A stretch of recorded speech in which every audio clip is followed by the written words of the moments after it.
جامع ترمذی میں سیدہ ام کرز رضی اللہ تعالی عنہا سے روایت ہے انہا سألت رسول اللہ صلی اللہ علیہ وسلم عن العقیقہ کہ انہوں نے پیارے پیغمبر جناب محمد رسول اللہ صلی اللہ تعالی علیہ وآلہ وسلم سے عقیقے کے متعلق سوال کیا.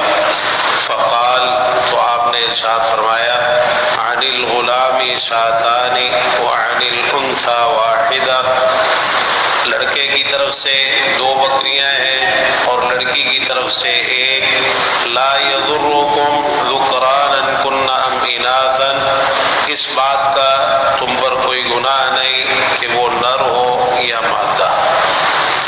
پیارے پیغمبر جناب محمد رسول اللہ صلی اللہ تعالی علیہ وآلہ وسلم نے کسی بھی بچے کی ولادت پر عقیقے کا تذکرہ فرمایا ہے کہ عقیقہ جو ہے کہ اس کے لیے ضروری ہے، اس کا اہتمام کرنا چاہیے. مختلف احادیث میں آپ نے اس حوالے سے تاکید فرمائی ہے. اور اس کے متعلق جب آپ سے سوال کیا گیا تو آپ نے بڑی وضاحت کے ساتھ یہ فرق بتایا کہ اگر لڑکا ہے تو اس کی طرف سے 2 بکریاں اور اگر لڑکی ہے تو اس کی طرف سے 1. لڑکے کی طرف سے 2 جانیں ہیں اور لڑکی کی طرف سے 1 جان ہے.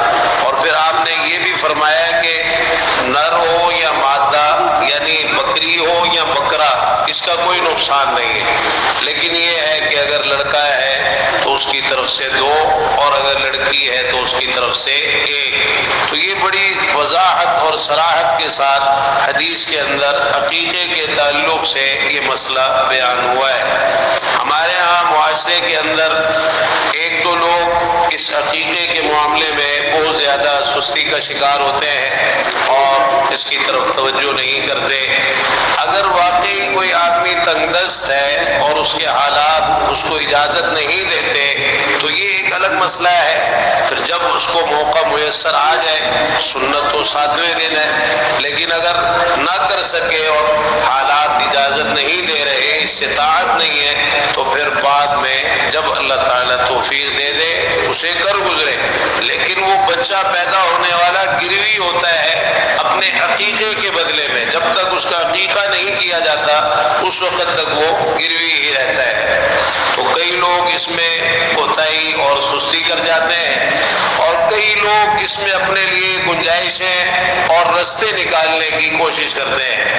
دیکھیے آسانیاں وہی ہیں جو ہمیں شریعت نے مہیا کر دی ہیں. اپنی مرضی سے اگر ہم کوئی ایسے کام کریں اور سمجھیں کہ یہ کوئی آسانی والا معاملہ ہے جبکہ شریعت میں اس کی اجازت نہ ہو تو یہ بالکل جائز نہیں ہے اور یہ ایک بڑا خطرناک معاملہ ہے. جیسے اب عید الاضحیٰ قریب آ رہی ہے تو کئی لوگ قربانی کا جانور جب خریدتے ہیں، بڑا جانور، تو اس میں ساتھ عقیقے کی بھی نیت کر لیتے ہیں اور وہ یہ سمجھتے ہیں کہ ایک جو بڑا جانور ہے، مثال کے طور پہ گائے ہے، بیل ہے، بچڑا ہے، اس میں 7 حصے ہوتے ہیں تو ایک بڑا جانور لے کے 2 حصے تو وہ عقیقہ شمار کرتے ہیں. لڑکی کی طرف سے 1 حصہ، لڑکے کا اگر عقیقہ کرنا ہے تو 2 حصے، اس طرح وہ بیچ میں عقیقے کو شامل کرتے ہیں قربانی کے جانور میں حصوں کے ساتھ.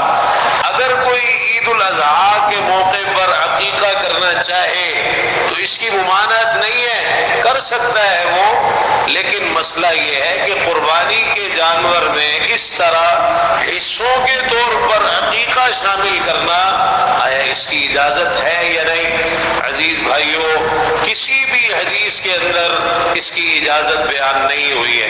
کوئی ایک بھی حدیث ایسی نہیں ہے جس سے یہ مسئلہ اخذ ہوتا ہو کہ اگر کوئی قربانی کر رہا ہے تو وہ اپنے اس بڑے جانور میں کچھ حصے عقیقے کے بھی شامل کر لے.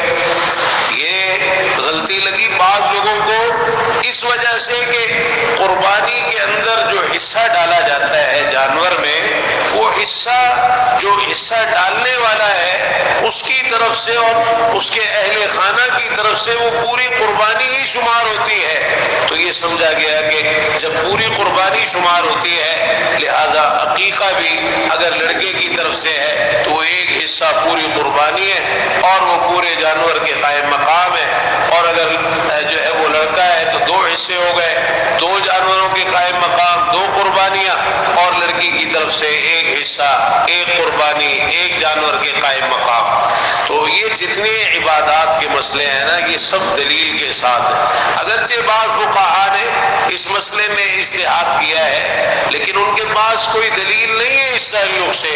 پوچھنے والا پوچھتا ہے کہ کیا اس طرح ہو سکتا ہے، اب وہ اپنی فقہ کی بنیاد پہ جواب دیتے ہیں ہو سکتا ہے۔ حوالہ کیا ہے؟ فتاوی ہندیہ، فتاوی شامیہ، فتاوی عالمگیری۔ یہ حوالہ تو نہیں ہے، اصل حوالہ تو دلیل کا ہے کہ دلیل کیا ہے اس بات کی کہ قربانی کے جانور میں عقیقے کو بھی شامل کیا جا سکتا ہے، جبکہ یہ بات معلوم ہے کہ حصوں کی اجازت دو مواقع پر اللہ کے رسول صلی اللہ علیہ وسلم نے دی ہے، ایک ہدی میں اور دوسرا اضحیہ میں، قربانی میں۔ ہدی وہ جانور ہوتا ہے جو حجاج کرام وہاں جس کی قربانی کرتے ہیں وہ ہدی کہلاتی ہے، اس میں آپ نے حصوں کی اجازت دی، اور اس میں بھی اس طرح اجازت دی کہ گائے کی طرف سے گائے کے 7 حصے ہیں اور اونٹ کے 7 حصے ہیں۔ قربانی میں بھی آپ نے حصوں کی اجازت دی۔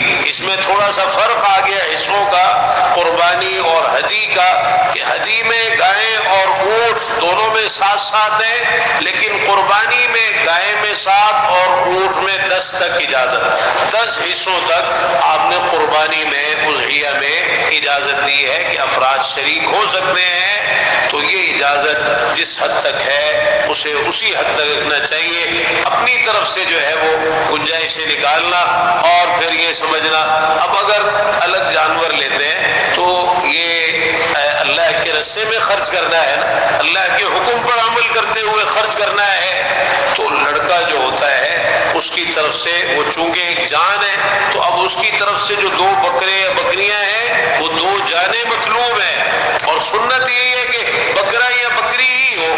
اگر کوئی بڑا جانور کرنا چاہتا ہے تو یہ ایک جواز کی حد تک علماء نے اس کی اجازت دی ہے، لیکن وہ بھی اس صورت میں کہ 2 جانیں، کیونکہ حدیث میں 2 جانوں کا ذکر ہے تو 2 جانیں ہی ہونی چاہیے۔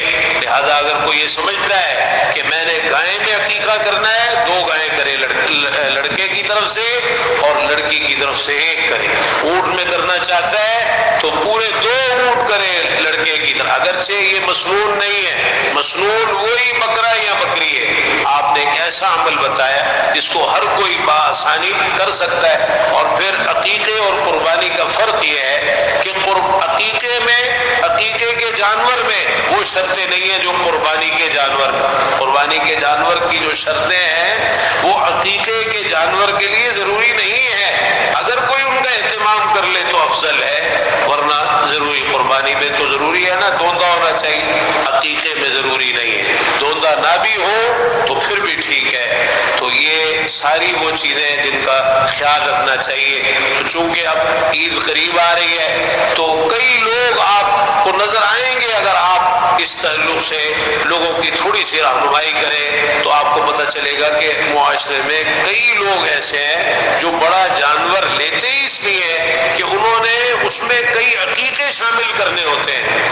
یہ چند دن پہلے ایک دوست کے پاس میں کھڑا تھا تو ایسی ہی بات تذکرہ چھڑ گیا، اس نے کہا میں اس عید پر 2 جانور بڑے لینے ہیں۔ میں نے کہا جی بہت اچھی بات ہے، آپ بڑے جانور لے رہے۔ تو اس نے پھر کہا اصل میں بات یہ ہے کہ عقیقہ بھی کرنا ہے، وہ کئی بھائی وغیرہ ہیں ان کے عقیقے نہیں ہوئے تو ان کا عقیقہ بھی کرنا ہے۔ تو جب میں نے اس کو بتایا کہ بھئی یہ تو ایسی چیز ہے، آپ نے اس کا مسئلہ معلوم کیا ہے، وہ حدیث آپ کے علم میں ہے کہ جس سے یہ پتہ چلے کہ قربانی میں آپ عقیقے بھی شامل کرتے ہیں، تو وہ بڑا حیران ہوا، کہتا ہے جی یہ ہمیں تو پتہ نہیں ہے اس بارے میں۔ تو پتہ نہیں ہے تو پھر آپ کر کیوں رہے؟ پہلے پتہ تو کریں، علم تو حاصل کریں کہ یہ ہوتا بھی ہے یا نہیں ہوتا۔ تو پھر جب میں نے اس کو سمجھایا تو وہ بڑا حیران ہوا اور بڑا تعجب کیا اس نے۔ اب یہ چیز معاشرے میں چونکہ چل رہی ہے تو اس لیے لوگ لوگ سمجھتے ہیں چلو ہم بھی اس طرح کر لیتے ہیں، تو دین اس چیز کا نام نہیں ہے۔ اسی لیے ہم نے عرض کیا تھا کہ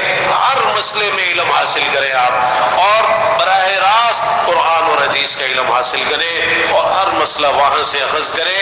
یہی وہ دو چیزیں ہیں جو اللہ کے رسول صلی اللہ علیہ وسلم ہمارے لیے چھوڑ کے گئے۔ باقی اگر فقہاء کسی مسئلے میں اجازت دیتے ہیں یا ان کی کوئی رائے ہے تو وہ ان کی ذات کی حد تک ہے۔ اگر ہم ان کی بات کو اپنے لیے حرف آخر بنا لیں اور بغیر دلیل کے قبول کرتے چلے جائیں کہ نہیں جی فلاں کے ہاں یہ جائز ہے، فلاں کے ہاں یہ جائز ہے، فلاں، کچھ لوگ گنجائشوں پہ چلتے ہیں نا، اس کو تلفیق کہتے ہیں، ادھر سے وہ گنجائش ملی وہ لے لی، ادھر سے وہ ملی وہ لے لی، تو بات گنجائشوں کی نہیں ہے، بات دلیل کی ہے کہ حدیث کے اندر کیا بیان ہوا۔ ان کے پاس دلیل کیا ہے؟ کوئی دلیل نہیں، کوئی دلیل نہیں ہے، صرف ایک اجتہاد اور اپنا ایک خیال ہے جس کو انہوں نے پیش کیا، اور لوگوں نے پھر اس کو لے کر اس پر یہ ساری بنیاد رکھ دی کہ ہر سال عید کے موقع پر قربانی بھی ہو رہی ہے اور ساتھ ساتھ عقیقے بھی کیے جا رہے ہیں۔ تو اگر بغیر دلیل کے ہم اپنے علماء کو یہ اختیار دے دیں گے کہ ہم ان کی بات کو حرف آخر سمجھیں تو یہ بھی وعید ہے۔